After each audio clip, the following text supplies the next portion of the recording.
एष सुप्तेषु जाग्रति य एष सुप्तेषु जाग्रति कामं कामं कामं कामपुरुषो पुरुषो निर्विमाणः निर्विमाणः तदेव शुक्रं तद्ब्रह्मा तदेवामृतमुच्यते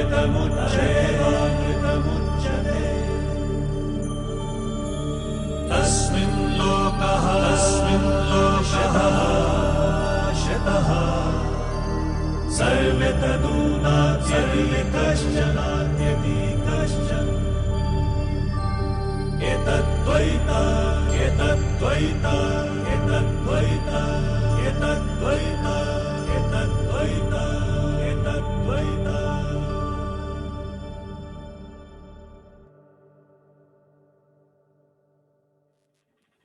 We now welcome our branch chairman, CA Anil Kumar Parameswaran, for his welcome address. Namaste.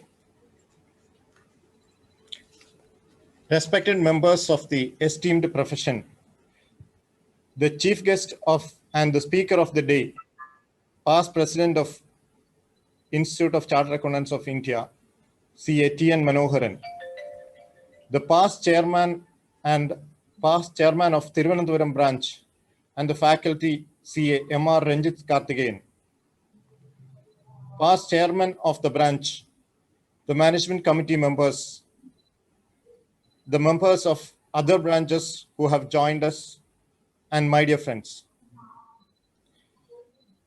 We have been conducting webinar on various topics, and we are happy that all of them had participation in very large numbers.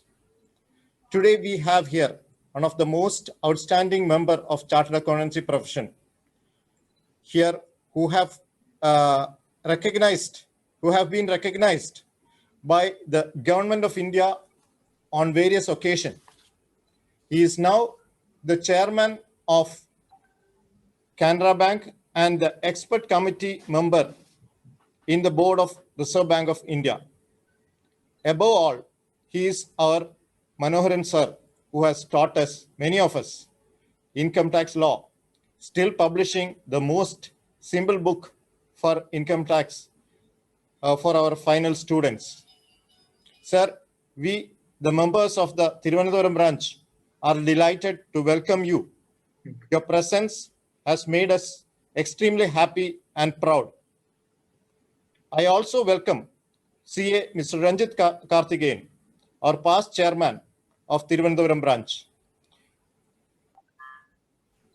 Within a very short notice, he has agreed to talk to us on the topic impact of COVID-19 in our profession. Mr. Ranjit Karthikeyan was the chairman when Thiruvananthapuram branch won the Best Branch Award. And at that time, Mr. C.A. T.N. Manoharan was the president of the Institute of Chartered Accountants of India. I welcome Mr. Ranjit Karthikeyan as a faculty. And Namaste, thank you. C.A. H. Ramakrishnan, our committee member, will also be speaking to us. Welcome you, sir, formally. And I welcome all the members of Thiruvananthapuram branch as the chairman of the branch management committee on behalf of all the management committee members. Welcome you all. Thank you, Anil sir, for your warm welcome. We now request CA Ranjit Karthikeyan, our past chairman, to speak on the topic impact of COVID-19 in chartered accountancy profession. Very good afternoon to one and all. A special pranams to my Guru, Manoharan sir. Thank you. And like our chairman said, he instructed me without giving me an option to make a hurried speech on the subject that he chose for me. I didn't have I never had an option. The mistake I did was, sir, to you, I was asked to write a small piece on an intended newsletter, which I sent it across, which he never used it for the newsletter. And now he said that, why don't you just make a presentation? And I know that many of us here would definitely be cursing this particular 20 odd minutes that I'll be talking, because they are all eager to talk, eager to hear you, sir, rather than my. So, even I am eager to hear you.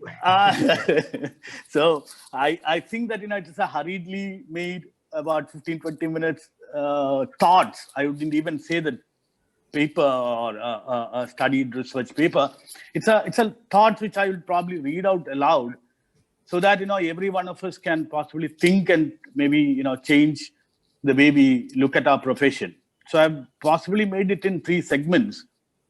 One is the general business outlook, how the businesses have to reorient itself, and how that we need to understand before we, as start accountants in the profession, will have to transform. And then the third segment, I would possibly weave my views and opinion on the matter. So I said, it's not a well-researched paper. It's only a loud thought that I will present before you, for each of you, or each of us to possibly work on. So the economic scenario post-pandemic lockdown is anybody's guess. Today, with all of us having access to all kinds of information, can hear a lot of predictions from almost everyone who has done Google research. So as things stand now, we are in a huge economic downturn. The lockdown has in fact brought about 80% of our productions to a standstill. The removal of restrictions is now taking place, but the activities to get back to normalcy can take a while. The work from home narrative may not be a solution for the brick and mortar, but we have a huge problem in hand, and there can be no argument against this. The need of the hour is to survive this period, and no one knows how, and there can not be a panacea either. The churn will happen, and the smartest will survive.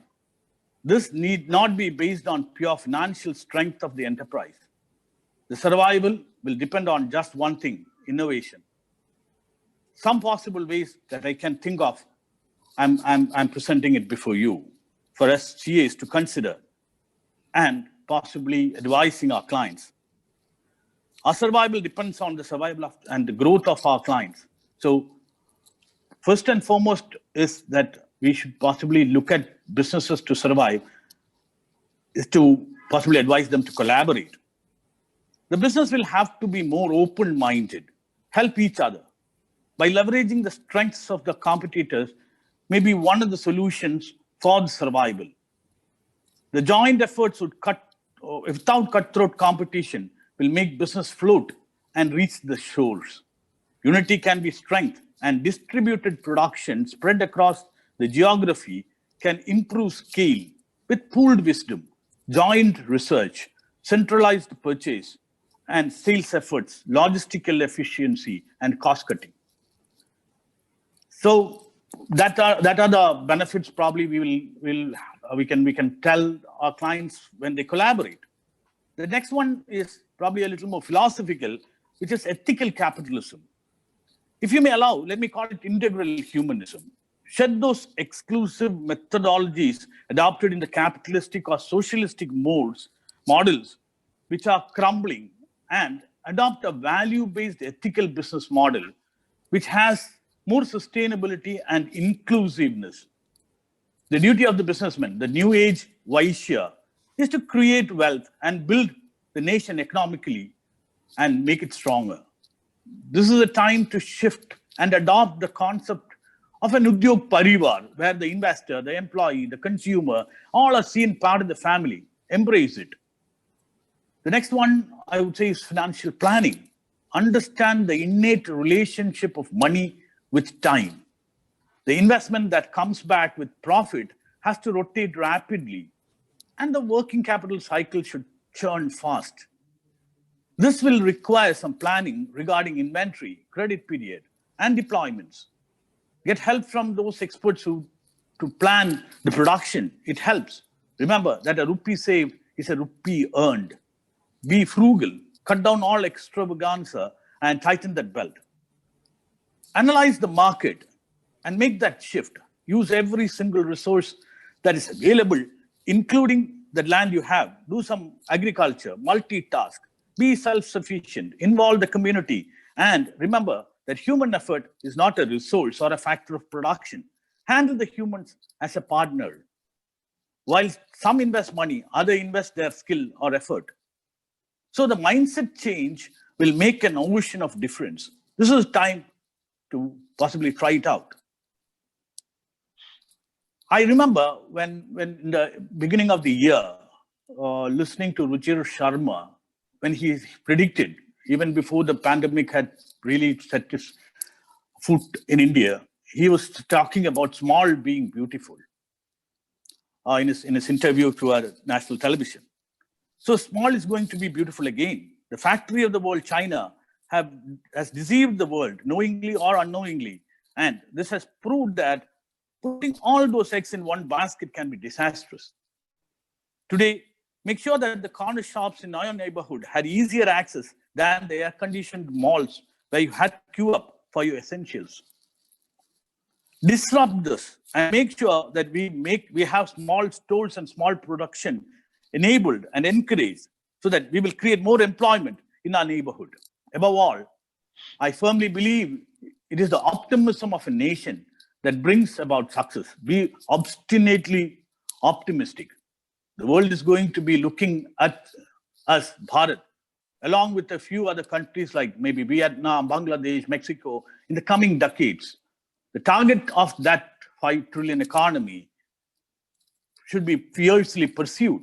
So there should not be any let up. Each and every single Indian can contribute, and we will win. All we need to do is to be self-sufficient, self-reliant, and self-motivated. So many industries has been seen as very dynamic industries which will prosper.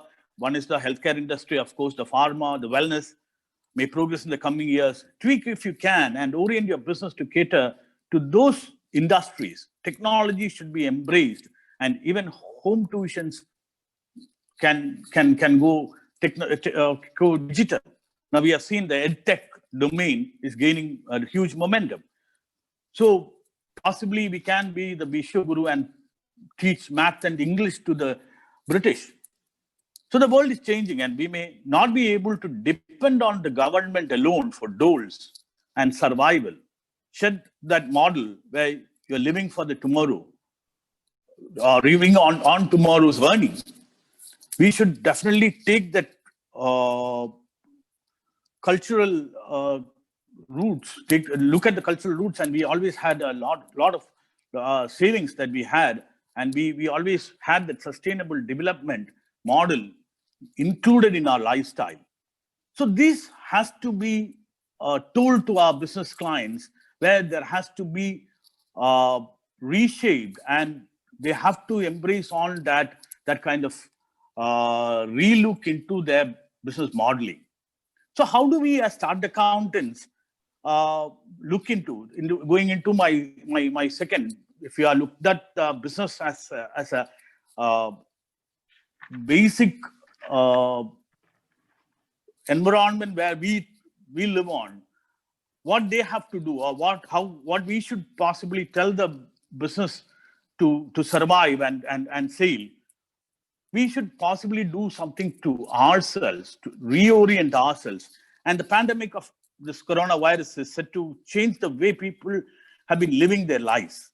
So it's true that once this crisis is over, everything around us is going to change and change forever. The disruption that this COVID-19 has caused to the industry will certainly take a very long time and for it to recover. And now it is felt that financial year of 2020-21 will be drained and with absolutely nothing or very low profits. So under these circumstances, the role of chartered accountants, the financial consultants, will become extremely crucial. But The virus will not only infect the industries, but also us, the chartered accountants. There would be a drastic change in the way the role of chartered accountants, which has been carried out, which had been carried out in the past. So the change, we have to be ready. The spread of this virus will change the business preferences. The promoters would rather prefer to have virtual offices and remote assistance to meet the business needs. The business premises would be closely monitored, ensuring that the virus doesn't enter the factory gates. With scarce availability of skilled labor, crunch in finances, fear of the spread of the infection, poor support systems would make running of a business really difficult. So the consultants should press the reset button and explore new and innovative ideas which will help the clients sustain their businesses. Apart from the roles, the consultants must adopt to new means of operations as well. Only they would be expected to make a paradigm shift from the manual operations to the automated ones. Maybe we'll have to look at technology involving extensive use of video conferencing, screen sharing, remote audits, much, much more. One can only divide the post-COVID measures into possibly immediate change required, a short-term and a long-term one. The immediate change, with the changing priorities of the business, nothing is more important than reviving the industry at this juncture. Taxation, statutory compliance, advisory and other secondary compliances will certainly be pushed to the back burner. And rightly so. These are all the byproducts of a flourishing business. The remuneration of a chartered accountant, which has been pinching in a normal business situation, will become even more painful once the business resumes after lockdown. So definitely we need to look at that aspect. The consultant should overhaul this approach and work on innovative products which would help them maintain his relevance. The new products such as business revival consultancy, human resource management, engaging technology, change in cost structures, and even business funding consultancy would be in high demand after the lockdown and maybe when the business starts picking up. So the business houses at all levels would require the support in understanding their contractual obligations, which they would wish to settle at the earliest. Not only legal consulting, but also arbitration services would play a huge role in settling the number of issues which will crop up. So be geared up for that. We continue to sleep over and traditional jobs like tax return filing, bookkeeping, audits, and similar activities which we have been doing in the past, the future may not be that bright. With maybe the intervention, I don't know if I'm making the right statement, but I fear that with the advent of AI and blockchain technology, maybe even, who knows, the audit accounting relevance will be pushed back much more behind, and the role will have to be redefined. So immediately once we do that, we have to plan for our short-term measures. I think that leaving the big four and other big consulting, big size firms, the mid-size, the small, the micro consulting firms, the micro chartered accountants should rethink and overhaul their style of working. Extensively bring in the use of cloud storage, remote access, organized email structure, even online modes of communication to meet these challenges. It's only with technology that the firms like ours can survive and save ourselves from the setbacks in the future. Even in today's world, where technology is palm-sized, many firms still continue the traditional desktops to carry out the operations. The data theft, confidentiality, data loss, data security, and many other such fears have stopped us from adopting new technologies. I would suggest they should not procrastinate this further. All types of controls and measures are also available in the online world. They just need to be explored. Just to sensitize, there are options where the employer can remotely erase the entire data on the employees' devices, or even restrict the use of such data, giving multiple permission levels and all. Adopting new technology would not only cut down costs, but also prove to be an employee-friendly system. The audits would completely change. I'm very sure after the or post-pandemic. Gone are those days when professionals used to visit the client's office, sit there, collect manual data, and then come back to the office and type out the report. Both parties would now refrain to maintain any physical nearness. They would prefer to send the data over the internet, conduct video conference, even sign documents online without even meeting physically once during the entire audit assignment. Not only efficiency of audit will increase, but also be auditor friendly, which will give us access to data round the clock without remaining bound to the specified working hours. So the short-term goal should be to reach there, to enable ourselves technologically and make sure that we do our audit assignments, tax assignments, everything with a remote, a robust online setup, which will help us to save time and also be more efficient. And of course, long-term measures, I think I'm too small, but it has to be thought about by the industry leaders, especially the Institute of Chartered Accountants of India, the Central Council, and peers like Manoharan sir. So once the system settles and any risk of COVID is mitigated, there will come a role of our peers of the institute, where I'll not be surprised if there will be purely a new set of account audit standards based on the IT, because the work that we do will be definitely based on the digital data that we manipulate on or we look at. So I think there will be definitely guidance notes and audit standards which will be brought out by the institute, and we need to have a very clear long-term strategy as to have expertise in each of these domains. So long-term, I would not dwell too much on that, which I possibly leave it to the institute to come out with a clear understanding on what need to be done on various practice aspects. But I'm very sure that this kind of webinars that we do right now will be far better than conducting physical meetings where we exchange ideas and we have lot of training. So possibly the institute will have definitely resources, and also these are available online even after the seminar is over. So I think we as Chartered Accountants firm, we need to plan to position ourselves in this changing era and try to cope up with the new challenge.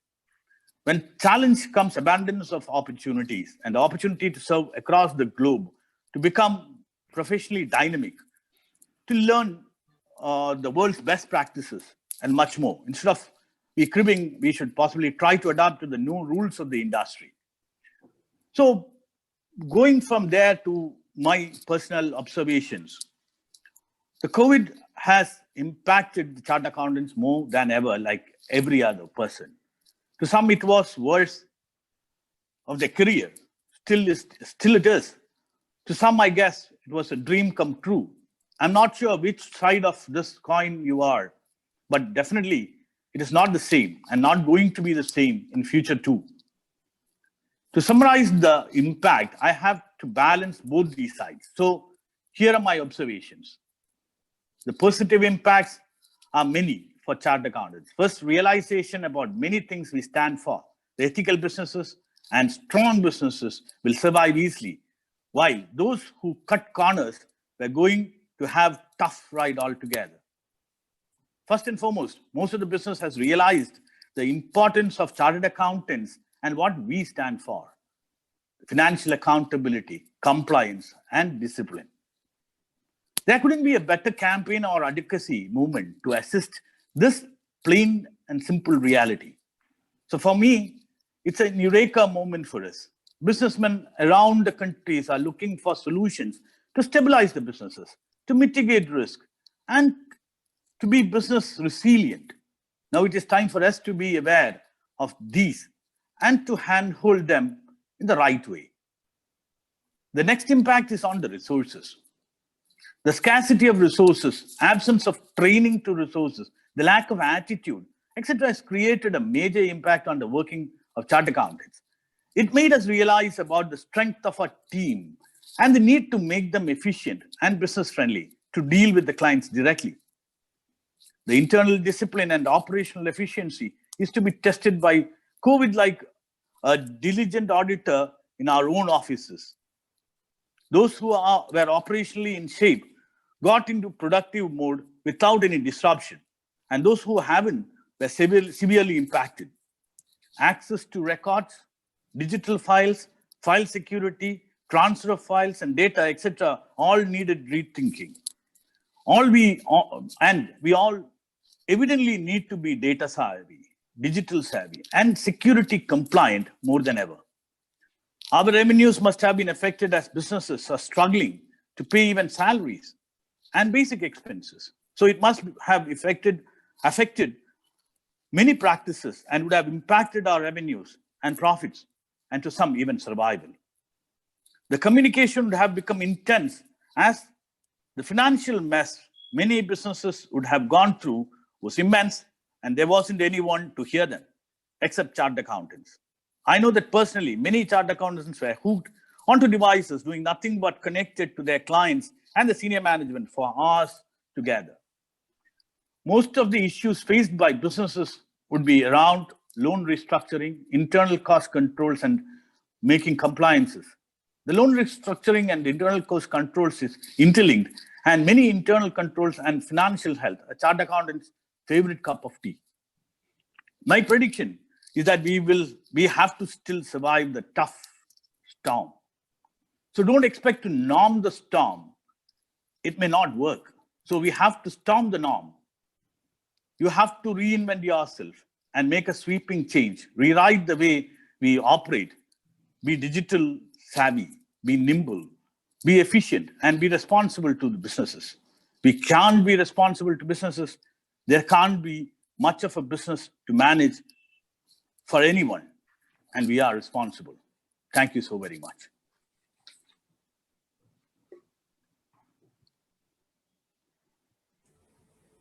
You may unmute, Rama. Thank you. Thank you, Ranjit Karthikeyan sir, for your thought-provoking speech. Next, we now invite CA Ramesh Kumar, our Vice Chairman, to introduce our speaker for the day, CA T.N. Manoharan sir. Good afternoon, sir. Good afternoon, everybody. CA T.N. Manoharan sir need very little introduction. However, custom demands formal introduction. He was born in a freedom fighters family with agricultural background. He obtained a postgraduate degree in commerce from Sri Venkateswara University and a law degree from Madras Law College.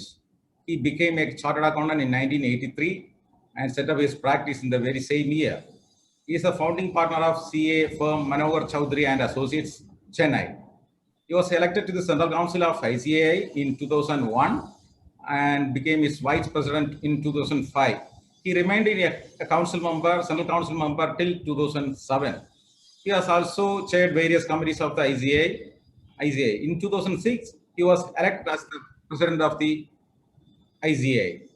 In 2009, he was one of the 6 members appointed to the board of Satyam Computers for restructuring of the company. He has been a visiting teacher for taxation at the SIRC of ICAI and the Reserve Bank of India as a staff college, and has written textbooks on taxation. He is very popular among CA students. In fact, most of the CAs of my generation passed CA through his books on direct taxes. In 2009, he won CNN IBN Indian of the Year award in business category. He was awarded a Padma Shri, India's 4th highest civilian honor, in 2010. He is also a board member of Mahindra & Mahindra and Tech Mahindra. He received a Business Leadership Award from the Finance Minister under the aegis of NDTV Profit. He is presently the chairman of the Canara Bank, one of the largest public sector bank in India. He is also the member of the Advisory Council of the Skill Development in BFSI sector. With these words, I introduce before you our faculty, Sri T. N. Manoharan sir. Thank you, sir. Thank you, Ramesh sir. Over to our faculty, CAT and Manoharan sir. Thank you. Very pleasant good afternoon. CA Anil, Chairman of Trivandrum Branch, and his dedicated team of committee members and office bearers of Trivandrum Branch. Distinguished past chairman, including today's speaker, CA Ranjit Karthikeyan. Other beloved members who have joined this webinar. It's my pleasure to greet all of you virtually and address, or rather share some of my thoughts, just as CA Ranjit has shared on the most current topic on how to reorient ourselves in the current challenging scenario of pandemic situation, and also how to render our services virtually to resurrect our clients, and also keep the going smooth and less turbulent.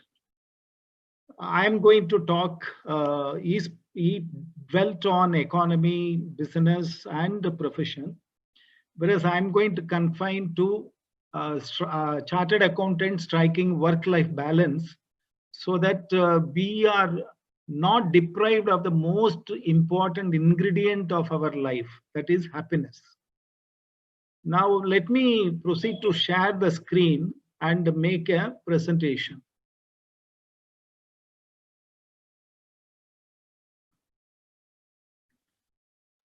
This topic, in pursuit of happiness, CAs to strike work-life balance, has originated in my mind when the invitation came from Trivandrum Branch through Ramakrishnan, and subsequently followed up by the chairman of Trivandrum Branch. I felt we are all first human beings, and then only we are chartered accountants. Therefore, I thought, using this opportunity, let me pass on some message for all of us to lead our day-to-day life in a balanced way and strike a balance between work and life, so that the journey is smooth and there is no monotony, and also depth of the positive emotions. Happiness is nothing but a positive emotion within you and around you.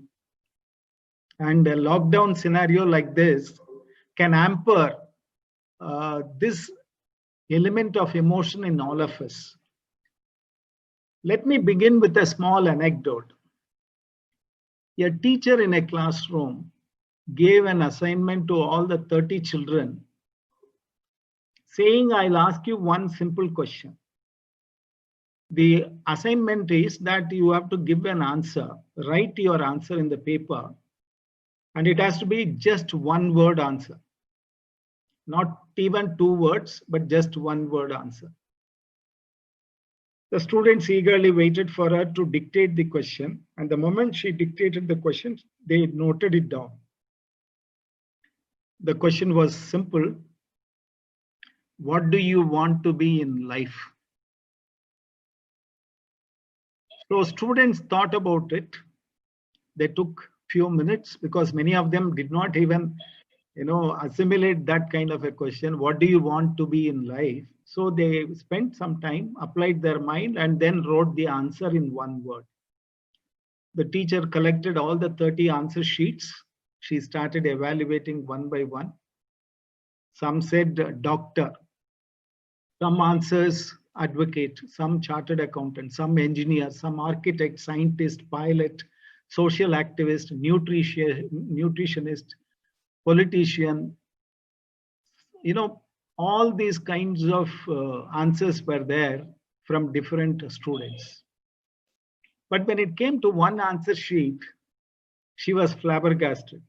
She was surprised. So she called the student and said, what have you written? My question is, what do you want to be in life? And you have written happy. I think you have not understood the assignment properly. The student politely replied, Miss, you may think that I have not understood the assignment properly, but I think you have not understood life properly. Because friends, you will all agree with me that being a chartered accountant or a doctor or a lawyer or an architect or an engineer is just one facet of our life. It is the profession which you want to carry on. It is the source of income. It is the means for your livelihood. But that is not everything in life. There is something beyond. So that is why that student, I think, has rightly responded. What do you want to be? I want to be happy, because whatever you may achieve, whatever qualifications you may have, whatever economic activity that you may carry on, beyond all that, are you happy in life? Is one simple question. If we can answer positively, I think you have succeeded in life. Now let me take you through a list of many things that have changed. The way things were happening in the past are not happening in the same manner. And just as Ranjit rightly cautioned us, instead of storming the norm, you have to norm the storm. You have to see what is happening today. Originally, in the month of March, we all perceived it as abnormal situation in life. But today that is normal, new normal.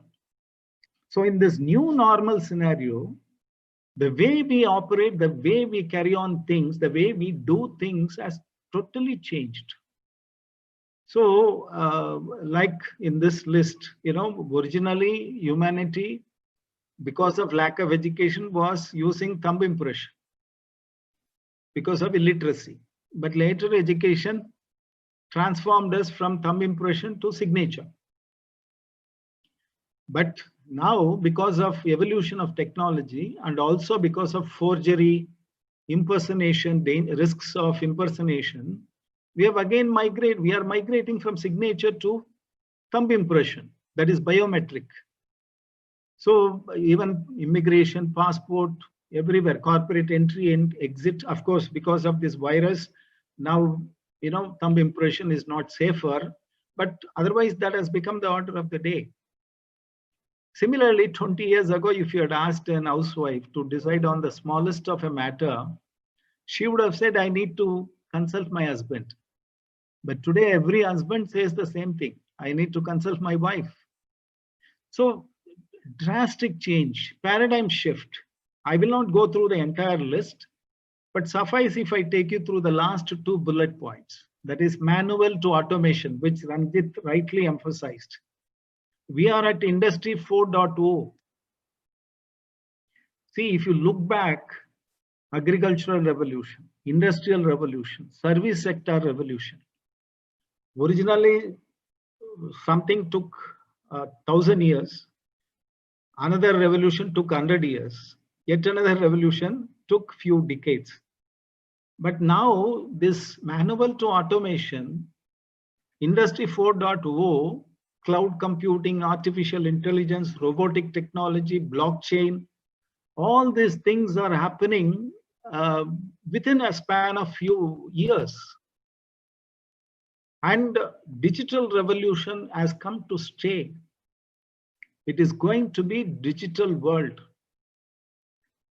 But what is going to be the consequence? The consequence is, while all of us and maybe the next generation, the children, all our children, they'll be in abundance as far as IQ is concerned. Their efficiency, speed, scale of doing things, everything will be supplemented, supported, enabled, by gadgets, tools, equipments. But what about EQ? IQ, fine, intelligent quotient. But what about emotional quotient? Humans should not be allowed to become robots. We should continue to be a bundle of emotions. And that's why this topic, while the world is moving towards digital world, digitalization, we should retain our fundamentals of our life in terms of emotional balance. Charles Darwin did not know that COVID-19 would erupt and there would be a lockdown, all those things, social distancing. But look at the way he, prophetically mentioned, it is not the strongest of the species that survives, nor the most intelligent, but rather the one most responsive to change. So it is not enough if you are strongest, it is not enough if you are intelligent. You should know how to adapt to the situation on hand. And this is the live example. In this pandemic situation, when everything is moving on to virtual with social distancing, physical distancing, and remote accessing, how are you going to gear up, as Ranjit said, as a chartered accountant, as a professional, and in personal life as well? So that is, that reminds us of what Charles Darwin said.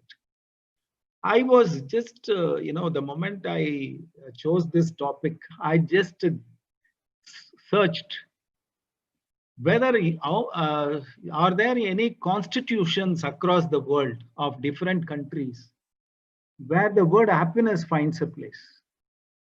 Yes, it finds a place in the United States of America, where it says life, liberty, and pursuit of happiness. Constitution of Japan talks about pursuit of happiness.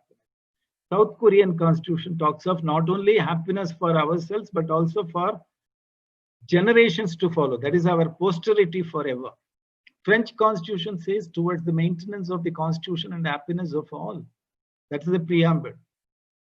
And India measures its economic progress by gross domestic product, GDP. But Bhutan wants to measure it on the basis of GNH, gross national happiness. And Dubai has created a ministry for happiness.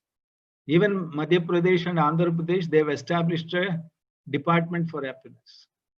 In fact, I'm not sure how many of you are monitoring. For the last 8 years, the United Nations Forum has created this United Nations Sustainable Development Solutions Network. And for the last 8 years, they are studying, doing a research and bringing out every year in the month of March, World Happiness Report. So this year's report, World Happiness Report 2020, ranks India at 144th rank. And I've given you top 12 countries. Huge gap between those countries and India. Of course, the basis on which ranking is done is clearly indicative of the differences, like GDP per capita. Maybe one of the largest GDP size economies. But if you look at the per capita GDP, we are nowhere. We are in 135th rank. Social support and security, health life expectancy. How many children are dying due to malnutrition? And freedom to make life choices. Perceptions of generosity. See, even if one section of the population in a country are poor, they'll still be happy if there is benevolence all around in that nation. If they are confident that they will not be let down by the affluent. And the last, sixth one is the corruption. So these things make a difference to human life. And when these are all positive, in the sense, they are all supportive to human happiness, then the index for happiness goes up. Of course, every year, UN has also declared March 20th as the World Happiness Day. Of course, it is not as popular as Valentine's Day. I don't know for obvious reasons, but March 20th is the World Happiness Day. All of us are now accustomed to using gadgets naturally. But are we trained self-trained or conditioned to use the gadgets in the manner in which they must be used. For example, let us take the case of WhatsApp. Whether, touch your heart and have you ever measured how many minutes or hours do you spend on WhatsApp on a single day?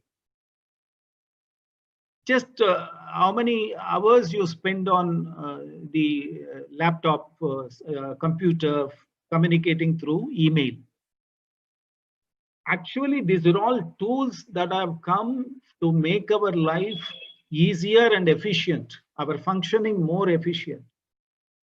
But at the same time, it is possible that we get trapped into these gadgets and lose the significance of what needs to be prioritized and how the time has to be rationed in accessing these gadgets.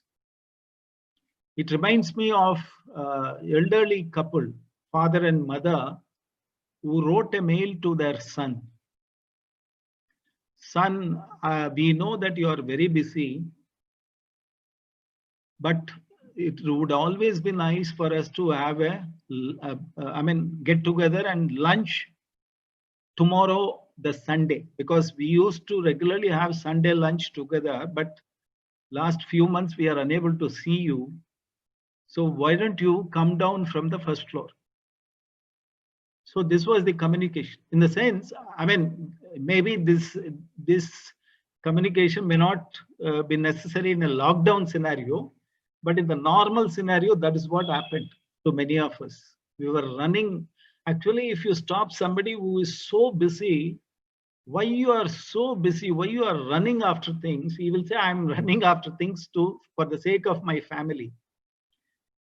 But many of us don't realize when you are running for your family, you are also running away from your family, which should not happen, which should not be allowed to happen. So let me now bring you another proposition before I get into the crux of my talk. I just looked at what most successful people have said about life. In fact, what is the definition of success? You know, Richard Branson in the entertainment industry says, in my opinion, true success must be measured by how happy you are. So he says, it is not that success should bring you happiness. If you are happy in life, you should be rated as successful in life. It is the other way about. Similarly, Maya Angelou says success is liking yourself, liking what you do and liking how you do it. That is happiness. That is success. And the richest man, Warren Buffett, says, I measure success by how many people love me. And same thing, you know, about Barack Obama, his wife says, for Barack, it is not how much money you make. It is how much difference do you make in people's lives. So what does all these things indicate? You know, back in India, Infosys, Narayana Murthy says he would consider himself successful if when he walks into a room where people are there, when he walks into a room, if smiles appear on their faces, that is when he wants to declare himself to be successful. If they frown by looking at him, then he has never been successful. That's not the sign of success. So, my dear friends, I think the new definition of success, the way we perceive success should be, you know, it's not that success should generate happiness with us. If we are happy, I think we should be considered successful in life. In fact, let me also say, if you are happy, I think success will keep on embracing you in your life. Now let me come to the crux of my talk. All of us, every human being is associated with 4 important segments in life. 4 segments. I mean, each person may segregate into many segments, but I would, for convenience, segregate into 4 segments. The first 2 segments are appearing in this slide.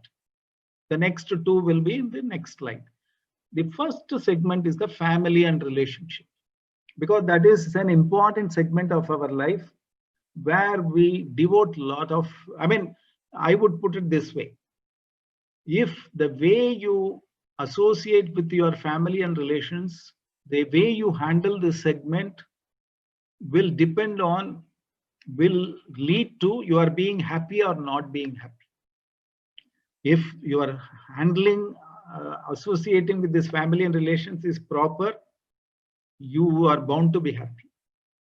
If it is not, if you bungle it, life can be miserable.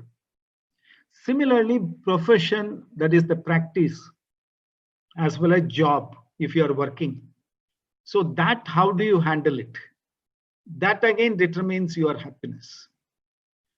You know, the saints may say happiness is within, not external. It is internal.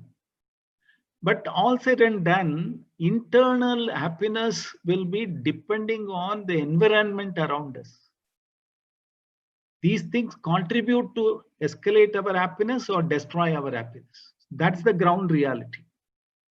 So when it comes to family and happiness, I have put few points for our assimilation. One is, the communication gap should not be there within the family. So instead of speaking about people behind their back, better talk to them. So you have to express. In fact, all of us in a middle class family, in an Indian society, generally live, of course now nuclear families are common, but otherwise generally 3 generations live together. For example, if you take yourself, you are living with your parents and your children. So therefore 3 generations. And what do your parents expect out of you? Your parents don't expect anything except when you go back from your work to your home, just a few words of affection. How are you keeping? Have you taken your dinner?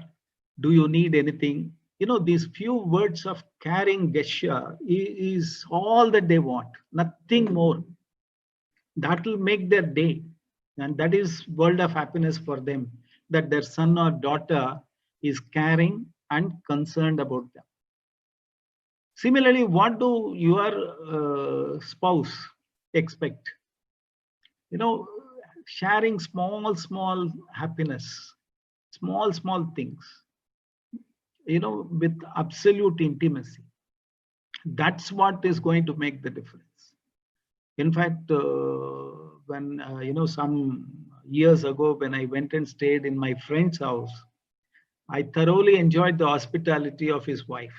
She was an expert making variety of dishes. So the day I departed, my friend came to see me off in the railway station.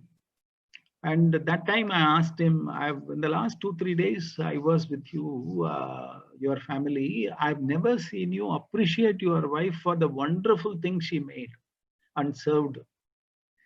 He said, no, she knows I like whatever she prepares. I said, knowing is different, inferring is different. Expressing is what is important. If you say this is very fine, nice, like this small gestures, if husband to wife, wife to husband makes it, that is what everything life is all about. So actually, after mentioning this, I forgot about this. And we parted. And after 2 months, I met him in a social function. In fact, he pulled me to a corner and said, Manoharan, you know what happened? I said, what happened? He said, after you left, I forgot your advice. But after 1 week on a Sunday morning at the breakfast table, suddenly I remembered your advice. So I said, somehow I must implement it now. So when my wife served idlis and sambar, actually that day sambar was not at all good. But still I wanted to implement your advice. So I called her and said, today sambar is fantastic. In fact, she took the remaining sambar and poured it on my head. I said, why are you pouring sambar on my head? I am only praising you. She said, for the last 10 years, I have been cooking for you. You have not opened your mouth. But today, because I was sick, I was not well, I borrowed the sambar from neighbor's house and you are praising it as excellent. So, in fact, I told him, see, you must express good things in a genuine way, not in an artificial way. So if you have, and what do children require from us? Actually, up to a certain age, actually, many of the parents are worried more about the knowledge getting imparted to the children, talent, skills. Actually, in my view, you need not worry about that at all about your children. There is enough pouring into their head, and there is, they have the peer pressure and competition. So they are good enough to gather all that is required in terms of knowledge and skills. You may have to facilitate, that's all. But what you have to be cautious is on preserving their value systems. That is where up to a certain age, they may not know what is good, what is not good. And they may get distracted, they may get tempted. So that moral boundaries, value system, you have to guard them within that up to a certain age. And after that, that again is not required. Beyond a certain age, you will have to treat them as your own friends, colleagues. Then only they'll be free to express all their emotions to you instead of finding some emotional outlet outside the family. At least either the father or the mother should be an emotional outlet to the children. So that this is what about communication gap, expectation gap you should avoid. And this you can achieve it by spending quality time. See, family relations don't expect quantity of time. They expect quality of time. Even little time that you spend, it should be qualitative. It should leave a lasting impression with absolute attention and care. And we should know the worth of people and ignore the deficiencies. That is the best way we can, appreciate the relationship and sustain the relationship. Similarly, as I said, profession or job, the work culture you have to build in so that you are able to unravel your inner energy and you are able to use your heart and mind in a balanced way and thereby build trust with your team as well as with your clients. And that, all this is possible if that first bullet, that passion, you have that passion to carry on your profession in the most enjoyable way. Now, for both family and relations as well as profession, there is one danger, that is ego. Ego can destroy these two segments of life. So with ego, you are gone. Without it, you can go on. So that is the philosophy you will have to practice. Now, what are the two other segments? Health is another important segment with which all of us are associated. Now, only two things about health. One is, are you monitoring your intake? Are you eating junk food or quality food?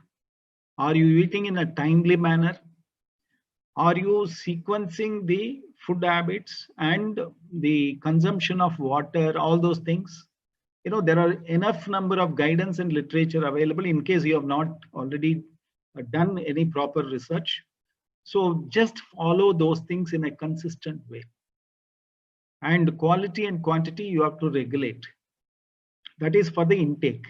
What about exertion, fitness? Even in this pandemic scenario, COVID-19, even I have seen 80-year-old person affected by COVID has come out without any problem because of the fitness, the immunity, the resistance power. But even 30-year-old, could not come out of COVID, collapsed. It's all because how fit you are, how good is your immunity levels. For that, this exertion, that is meditation, yoga, swimming, walking, aerobics, jogging, or anything, any one activity or a combination of activity, if you are able to consistently do, I think that will go a long way in boosting up your immunity. And for this, health, divine music can be a good complement, regeneration. Now, value system also is very, very important because, see, normally all your peace of mind will depend on your value system. it is good to be aspirational, but it is dangerous to be greedy. Greed, you may ask, what is the difference between aspiration and greed? Actually, if you have aspiration to grow in your profession, to become richer, you would want to achieve it through ethical means, with integrity. That is aspiration. But if you have greed, you will compromise on ethics. By hook or crook, you want to achieve it. You want to become rich. That is dangerous. Second difference is, if you have only aspiration, even if you don't achieve it, you will be contented in life. You will console yourself saying, okay, you set a target, you had a goal, you conceptualized a dream, you gave your best. It did not work out. Doesn't matter. Let me try something else, or let me try next time. That contentment will always be there. But if one has greed, even if you get what you want, assuming you got what you wanted, even then you will not be satisfied. You will want more and more. That is greed. So therefore, have aspiration and try to achieve it through ethical means with contentment. And tolerance, patience is hallmarks of any of us, and humility and courage, perseverance. Perseverance is one of the greatest virtues, and we had perseverance. That is why we qualified as chartered accountants, I should say. So I need not introduce about perseverance to all of us. And gratitude and generosity should be part of our value system. Now, having dealt with these 4 segments of life, I want to ask one simple question to all of you. You need not answer me at all. Just think about it. Keep the answer ready.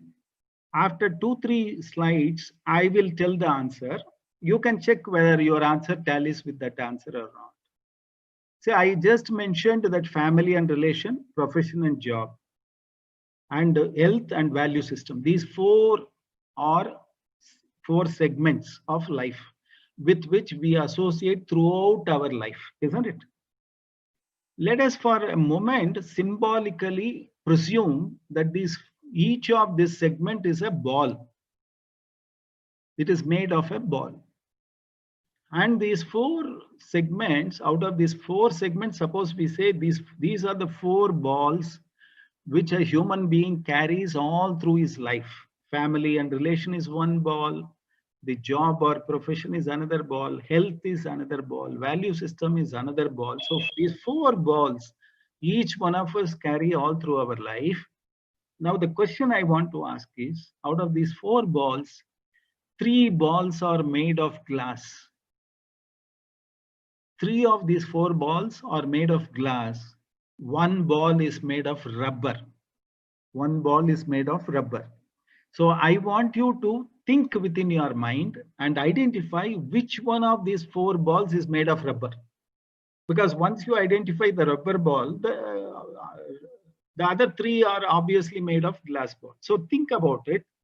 And as you keep thinking about it, let me play this short video film, which I want you to watch. Less than 3 minutes.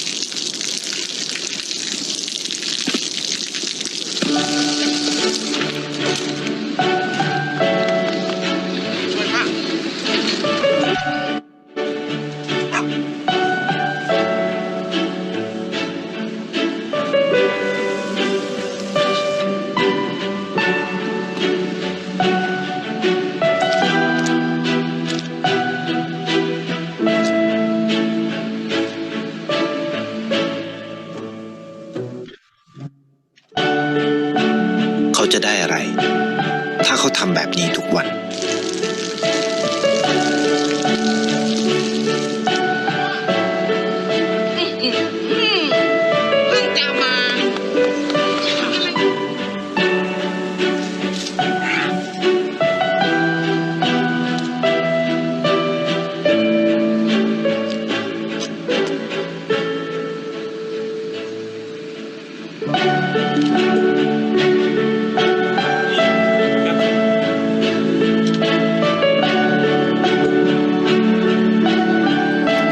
จะไม่ได้อะไรเลย ไม่ได้รวยขึ้นไม่ได้ออกทีวี ไม่มีใครรู้จัก ไม่ได้มีชื่อเสียงที่มากขึ้น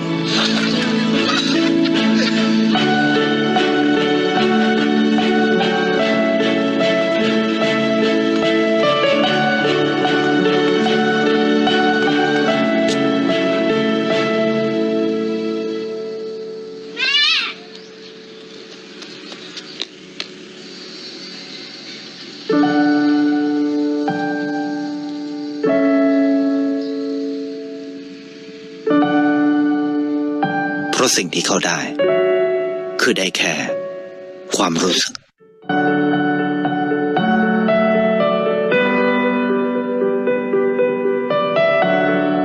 ได้เห็นความสุข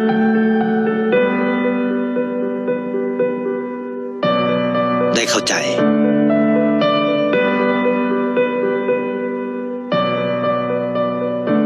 ได้ความรักได้ในสิ่งที่เงินซื้อไม่ได้ได้โลกที่สวยงามกว่าเดิม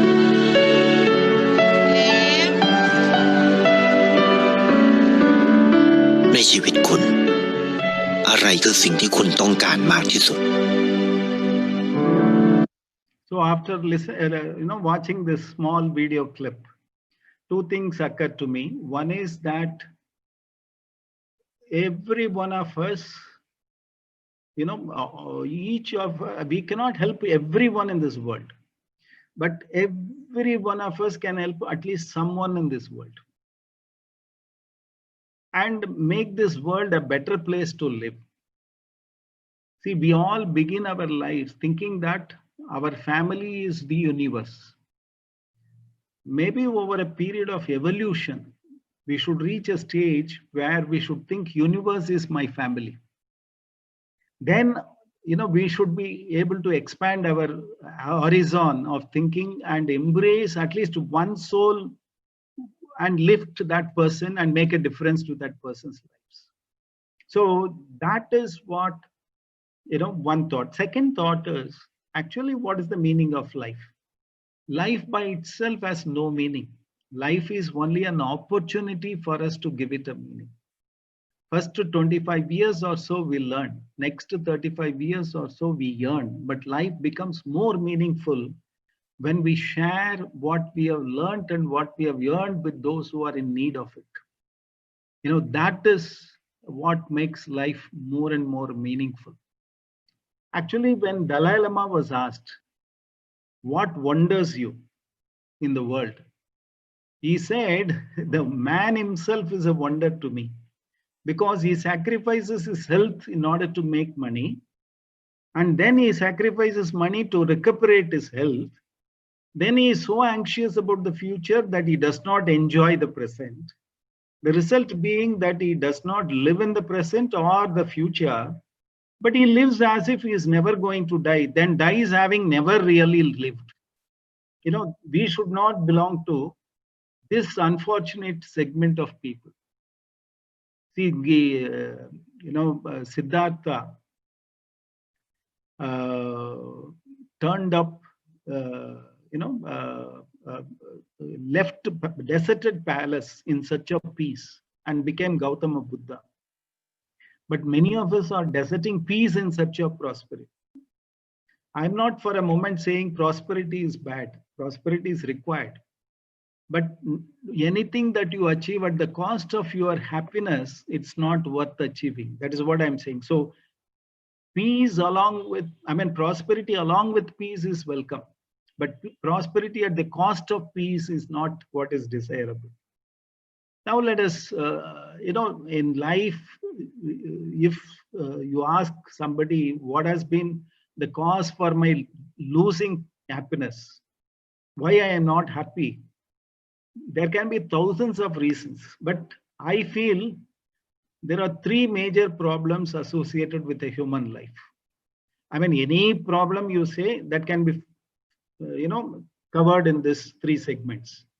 The first segment is what I've indicated in this graph kind of a thing. See, when young age, we all have time, we all have energy, but we don't have money. So when we are young, we have time and energy, but we are not supposed to have money. That is natural.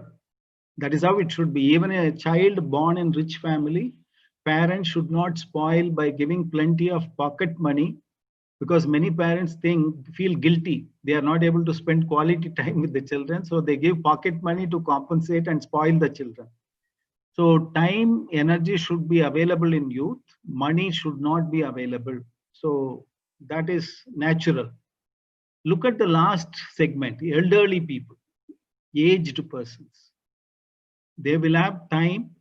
They will also have money because they have saved their life's earnings to whatever extent possible. So they have time and money, but naturally they won't have energy as much as they had in the young age. That is also natural. And that actually one should age gracefully. One should enjoy even aging. Because as your energy level drops, there are variety of activities that will keep you going in replacement of the activities that you carried on in the past. Still you can keep yourself busy, still you can enjoy, still you can preserve your health and happiness. So that is also natural. So young age, elderly age, I feel it is natural. Look at the middle age. You may ask, what is the definition of middle age? It can vary from person to person. I leave it to you to define yourself. For some, it may be 25 to 75. For some, it may be 30 to 60. I leave it to you. But the sense in which I would like you to understand is the day when you start your career, your practice, your activity by being independent, that is when your middle age starts. The day when you give up that activity, that schedule, that is where it ends and you get into the elderly bracket. So in middle age, look at the scenario. You have energy, you have money, but you feel that you don't have time. You don't have time for many things. You don't have time because you are busy. You are busy. No, I have no time. Even for morning walk, sometimes you skip, or many times you skip saying you are busy. You don't have time. No, today that case is there. That report has to be prepared. This has to be done. Due date is come. Return filing is there. Client's notice has come. So you don't have time for many things because the whole thing is devoted to certain things in life. That I feel this young age is natural, elderly age is natural. This middle age, saying I have energy and money, but I don't have time for certain things, I think is human, not natural. It is man-made, it is self-created. So that is one problem I want all of us to understand and assimilate. I'll come to the solution little later. So this is the one problem. Second problem is actually problems come to everybody in some form or the other, some shape or the other. So it is not the adverse situation that is cause for unhappiness or destruction of happiness. Why some people are always happy? Do you think they don't have problems at all? They are always happy not because everything is right in their life. Their attitude towards everything is right in life. It is not because they don't have adverse situations in life they are happy. Their ability to handle the adverse situation is fine. That is why they are happy. So the problem is not with the situation. The problem is your thoughts on the situation, your reaction to the situation. Now, when adverse situation comes, you feel you are disturbed, you are stressed, you are anxious, if your heart is very narrow. But if you evolve spiritually, philosophically, psychologically, the size of heart, if it evolves by these measures, then no problem will be causing you any stress or anxiety at all. Because many of us think we are alone in facing a problem. You think you are alone because many times we forget that your creator is your supreme companion, always with you. The divinity is always within you. You are not alone. You are never alone.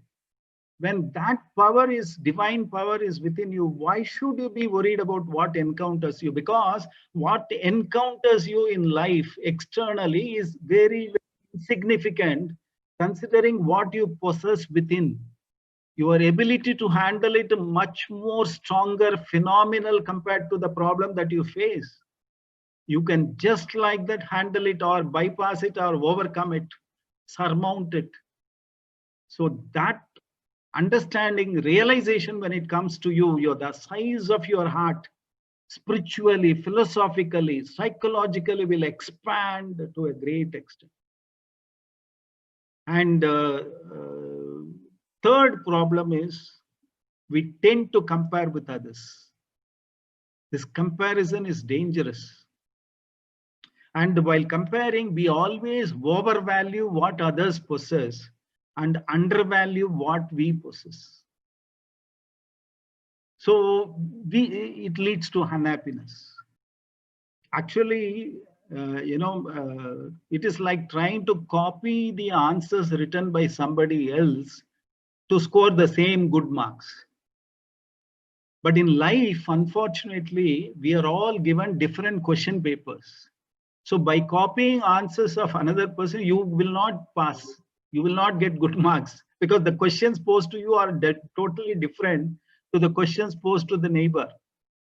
So you have to lead your life uninfluenced by others, comparing with others. So these three problems we have identified. For the second and third, I have already indicated the solution. For the first one, I'll indicate the solution a little later. But now, hopefully, you would have figured out which is the rubber ball. I said family and relationship, one ball.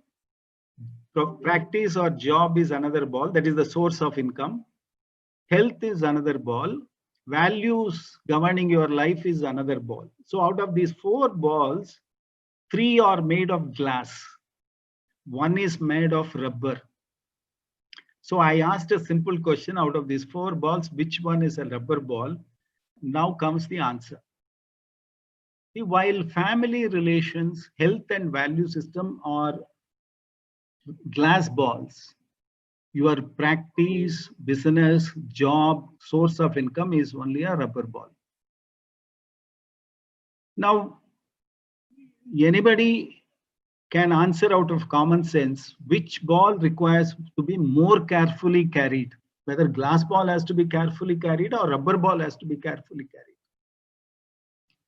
But in reality, which is the ball which we want to take care most in terms of time, effort, attention, care? Invariably, we end up spending on the rubber ball. For a moment, please again don't misunderstand me as if I am saying this practice or job or business is not important at all. That's not my message. They are important. You have to do it with passion, giving your best, because if you do well in your job or a practice, that will empower you to take care of the glass balls also much better. So therefore, you should take care of the rubber ball.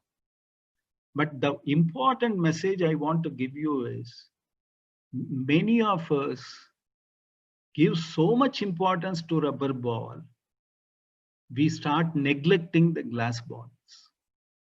We are indifferent to the glass balls. That is what is dangerous.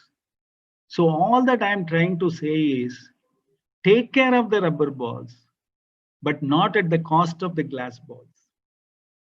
Learn to preserve the glass balls, because the moment glass ball slips and breaks, it will not be the same again, even if you patch it up. So why allow it to happen? Prevention is the best, better than cure.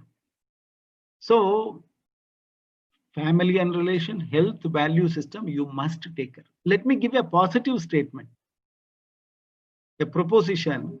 See, if you are capable of handling glass balls qualitatively and take care of them, the amount of energy you will get, the positive vibrations that will drive you, will help you to handle the rubber ball very easily. You will be at your best. You will be ahead of others. So strike a balance. Strike a balance between the glass balls and the rubber ball. And if you are able to do it, here is the solution. Philosophy of human life is engage. Yes, you will have time, energy, but not money. Elderly age, you will have time and money, but not energy. But in middle age, none of us should say, I have energy and money, but I don't have time. Time for what? Time for taking glass balls, taking care of glass balls. All of us must consciously devote time to take care of the glass balls. I think in a lockdown scenario, I think this would have become much easier, even for those who refuse to devote time. I think, that's why somebody said in this lockdown period, after this lockdown, when situation returns back to normal, if you have not come out with more fitness, more good health, all those things, that means it is not that you don't have time, it is you don't have discipline. That is what it means. Because this is the best time to devote quality time for rubber balls and strike a balance with the glass balls. And instead of repenting on what we do not possess, celebrate on what we are blessed with. In millions and millions are starving, even, in this lockdown scenario. Ranjit Karthikeyan rightly mentioned on a few of the happening sectors like healthcare, pharma, and all that, green shoot. But there are so many sectors which are struggling, which are standstill. 80% of the production is, gone down, as he rightly mentioned. So there are many millions who have lost their jobs. So that way you are better off, you are blessed. So by learning to live within the means and in the process touching some more lives to survive, I think you will make this world a better place. And many of us think, it is destiny. It is destiny that drives us. I'm not in disagreement with you. I'm only modifying the theory. In your life's book, all the pages, all the chapters are not filled up, in my view. Maybe the beginning is filled up because birth is not in your control. The end is filled up because death is also not in our control. And in between, maybe certain pages are already filled up based on your karma or whatever, punya, the carry forward, all those things, which Vedic, tells you. So, but there are many pages, many chapters which are blank. That is because your creator wants you to fill up those pages, fill up those chapters by your effort, by your dreams, by your passion, by your endeavors. So he wants you to co-author your life, the journey of your life. But if you don't do it, he is bound to fill it up. He is giving you an opportunity of co-authoring the enchanting journey of your life. So you can become your God's co-author of your own life. And let me go one step further. If you dedicate yourself in passionately co-authoring your life, filling up the pages which are blank and move forward, there will be some page which is already filled against you, adverse to you, negative to you, with setbacks to you, failures to you. But if the way you dedicate and fill up and take up this co-authoring and progressing in life and surrendering to him and retaining that divine power within you, as God being the supreme companion of yourself, I think even the pages where it is adversely filled up, he may allow you to erase and rewrite positively and move on. That is a faith and belief I have come to realize in life.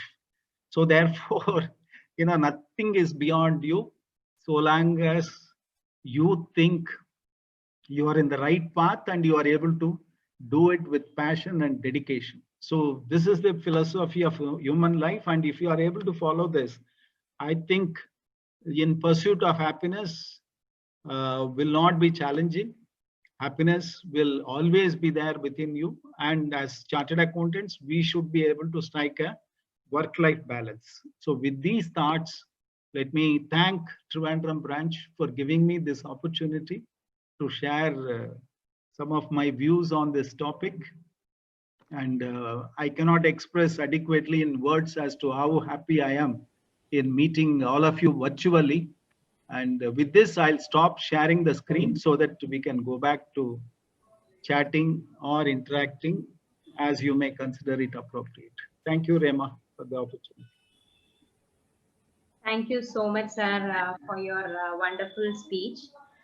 Indeed, we wanted to hear such kind of a talk today because we got the notification for extension yesterday late evening. So we were all under so much pressure and thinking why we chose this profession. I had that thought in me. I don't know about others. So thank you so much for the timely talk with us. It was very interesting. You explained with the PPT as well, and that video was also very wonderful and very touching video that was. Thank you so much, sir. Now we request CA Ramakrishnan H, our past secretary, to propose a felicitation speech. You all know that CA Ramakrishnan sir is a very good friend of you. Yeah. So Ramakrishnan sir, over to you. Respected Chairman and my colleague CA Anil Parameswaran, Vice Chairman CA Ramesh, Secretary Chirayanji Samuel, and my colleague in the Management Committee, CA Rama, respected past Chairman Rupesh, respected past other Chairman, and respected Manogaram sir, CA Ranjit Karthikeyan. Good evening to you all. Now, after the scintillating, stirring speech of Manogaran sir, me speaking is a little too much, I think. I won't take much of your time after this beautiful evening, enriching evening we all have. Sir needs no introduction, and congratulations to you, sir, from the chapter and from the Chartered Accountants of Trivandrum on being made a member of the expert committee on resolution on coronavirus related stress assets. Congratulations, sir. Thank you. We are proud of you. You have always been bringing laurels to the CA profession. You are a role model chartered accountant, and we look forward to you for inspiration and for ourselves to be a proper professional chartered accountant. We are sure you will continue to contribute, and your service the government of India will utilize in the best possible manner. We know the episode of Satyam. The Satyam was gone beyond repair, but the government recognized you, appointed you, and without any precedence, any guide or something, how to bring the Satyam back. You did it, sir. You did it. You did the profession also. You brought laurels to the profession also, sir. We are very proud of you.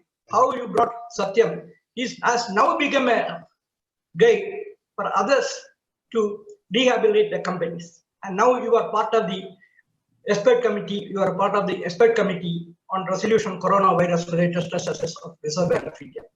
I am sure our members will utilize this opportunity in bringing our problems as far as the issues relating to resolution on coronavirus stress assets will approach Manogaran sir. He is always approachable. That is the great quality of him, always approachable. And I once again stress upon the members to utilize his good office in bringing out genuine, practical problems of clients who are stressed because of the corona hit. I'm sure you will utilize that opportunity, and Manogaran sir will definitely look at it and bring it to the Reserve Bank of India and Finance Ministry. Sir today spoke about the topic in pursuit of happiness, CAs to strike work-life balance. He covered everything: character, health, wealth, and fame. We recently lost SPB, the legendary musician. So I heard him say in one of the interviews, "Sir, you have achieved everything. Do you have any regret?" He said, "I have a regret." "What is that?" He said, I am not cared to care my family."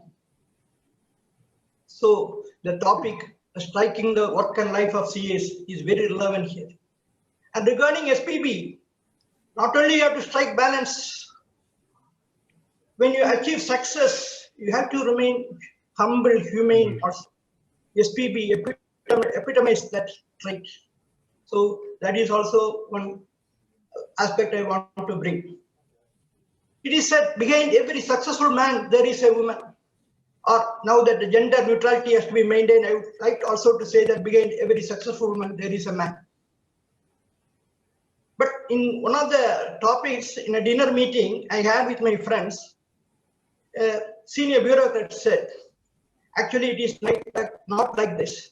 Behind every successful man, there is a surprised woman. Why, I ask? Because this woman will say, how come this man could be successful? Because that man has ignored the family. All along he has only pursued his professional life. So there he misses the bonding with the family. That part sir has brought out very, very succinctly, very, very nicely.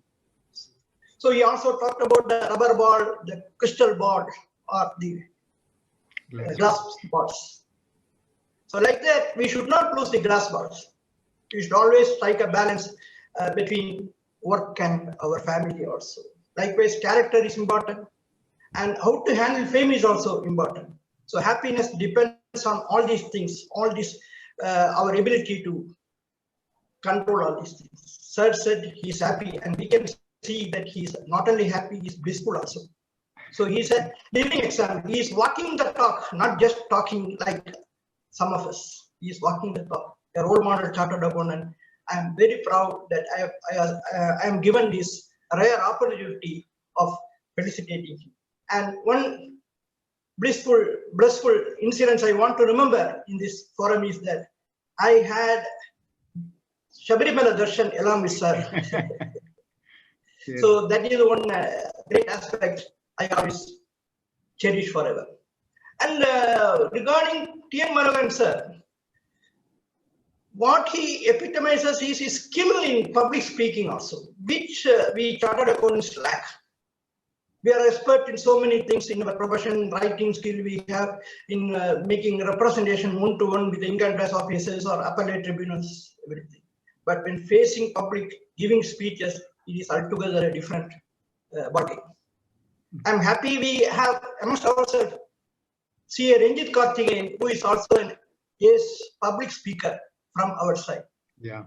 And Renjith Karthikeyan too gave a scintillating speech on the topic of the corona issues and chartered accountants, an issue which most of us have not addressed properly.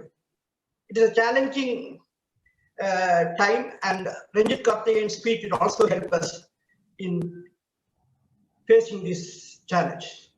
And I'm happy that it is during Renjith Karthikeyan's time that we got the best branch award, and T.N. Manoharan sir was the president of the India. And one more coincidence also there. T.N. Manoharan sir brought the Satyam, which is brought out the Satyam from the jaws of death in Hyderabad. And our Renjith Karthikeyan is a director in a famous public limited company, Electronic Corporation of India in Hyderabad. So both have something similarity here also, which I want to bring to our members. And with this, I am not prolonging my speech. My heartfelt thanks to CA Anil Parameswaran for giving me this wonderful opportunity. Thank you all. You're welcome, sir. Thank you, Ramakrishnan sir, for your kind words. We now request CA Cheriyanji Samuel, our secretary, to propose the vote of thanks.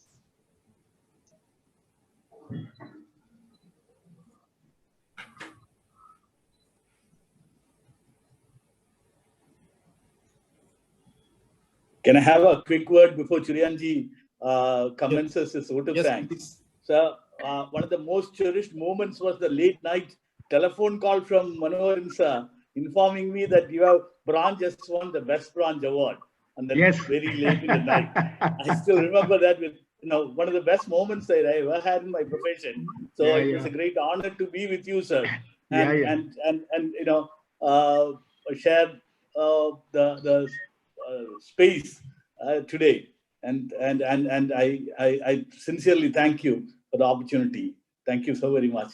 In fact, we visit to Trivandrum branch to launch that second floor facility with that lab, computer lab, and that faculty rooms. I remember was one of the last visits of during my tenure as president.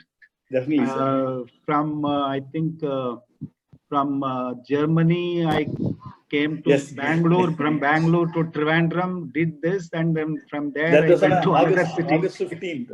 No, in the month, it was in January. January 26th. January 2010. Yes, sir. Yes. Because February 5th, actually, my tenure ended on February 5th. So in the fag end of January, that was my visit to Trivandrum. And only thanks to you for the lab, because I think that was one of the first in-house computer labs that we had across India. And you have granted my request to set up a lab in-house, and that has been very, very helpful for the entire students community. So thank you for that also. Thank you, sir, for reminding me. Thank you. And I am also happy to say that my uncle was the then secretary, who's a senior partner of our firm, C.A. Subramani Sharma. Yes. It is joy. Yeah, that's true. Of course, he did all the work and I took away all the limelight. Very true. Very dynamic team. Thank you. Suresh was the chairman who built that building, Yes. G.N. Nair, Suresh, and I got the honor. Yeah, okay. Go ahead, Rema. Okay. Churianji, I once again request you to propose a vote of thanks formally. Thank you, Emma. The conversation speaks, memories never full. Respected Chairman, our Chief Guest, and dear members, I consider it as a great privilege to propose vote of thanks on behalf of Managing Committee to all the dignitaries who have made it convenient to attend this webinar. We have just listened to the powerful and thought-provoking lecture by our eminent guest, Padma Shri Awardee and past president of ICAI, T.N. Manoharan. The measure of happiness is the happiness you find in yourself, and if you are truly happy, the people around you reflect it back while we are running rat races, fretting over wrangles and fat bank balances. Sir's talk was a breath of fresh air. Sir, we thank you for the wonderful session on setting our priorities right. I hope all the listeners will embrace the essence of his words and learn to find the balance between the glass bowl and the rubber ball. Thank you, sir. I must express my deep gratitude to our past chairman, C.A. Ranjit Karthikeyan, for the session on impact of COVID, and my co-committee member, C.H. Ramakrishnan, for your kind words. And finally, our chairman, the Anil Parameswaran, and my other committee members. We thank all the members who joined us in this day for this webinar and making it a success. Thank you all, and thank you very much. Thank you very much. Thank you. Thank you, sir. Pleasure. Thank you, Ranjit. Thank you, Anil. All of you. Thank you. All the Thank you, sir. Thank you for that crisp, wonderful vote of thanks, Secretary. Bye. Definitely, short and sweet.